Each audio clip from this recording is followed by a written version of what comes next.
무통각증을 가진 고통 없는 행복한 사람.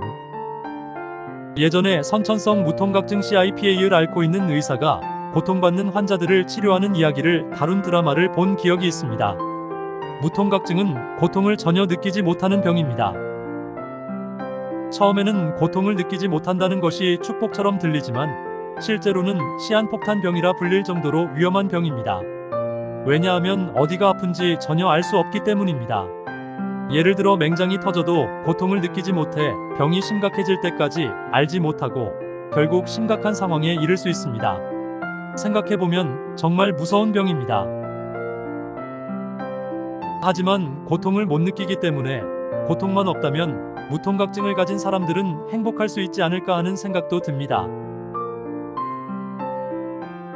조금 다른 이야기일 수 있지만 조직이나 세상에서 가장 행복한 사람은 누구일까요? 부자일까요? 건강한 사람? 명예로운 사람?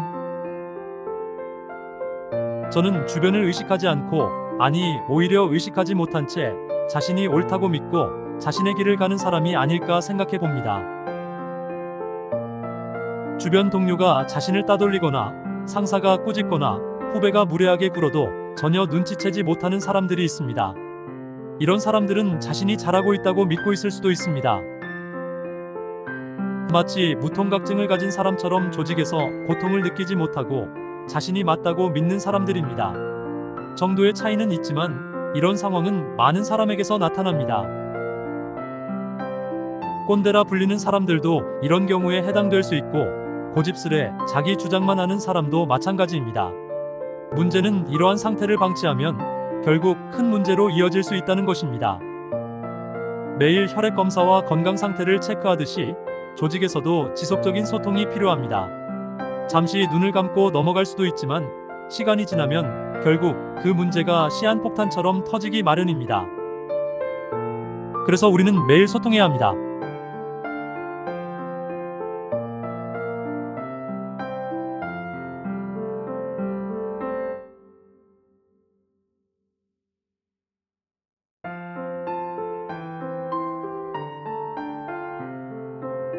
내가 말하지 않아도 상대가 알아차리겠지? 라고 생각하는 것은 큰 오산입니다. 상사의 경우 이것은 직무유기이며 부부 사이에서는 사랑 회피에 해당합니다. 우리는 각기 다른 배경에서 태어나고 자랐으며 심지어 쌍둥이조차도 서로 다른 의견을 가집니다. 그렇다면 어떻게 한 목소리, 한 마음을 유지할 수 있겠습니까? 다름과 차이를 인정하고 끊임없는 소통을 통해 서로를 성장시키는 관계를 만들어야 합니다. 그러려면 말을 해야 하지 않을까요? 눈빛만 봐도 알 수 있다는 말, 글쎄요. 오래 함께 지내다 보면 경험을 통해 예측할 수 있을지는 모르겠지만 그것이 전부는 아닙니다.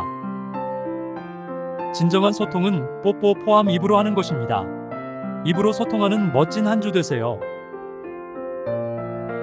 추신 그럼에도 불구하고 가장 좋은 소통 방식 중 하나는 말하기보다는 잘 들어주는 것입니다. 잘 들어주기만 해도 대부분의 고민은 해결되고 갈등도 해소됩니다. 문제는 늘 내 생각과 다른 의견을 들을 준비가 되어 있지 않은 나 자신의 편협함입니다. 우리가 인생을 살아가는 이유는 열정을 통해 성장하고 좋은 에너지를 나누며 행복해지기 위해서 아닐까요? 그릇이 커지면 더 많은 것을 담을 수 있는 법이니까요.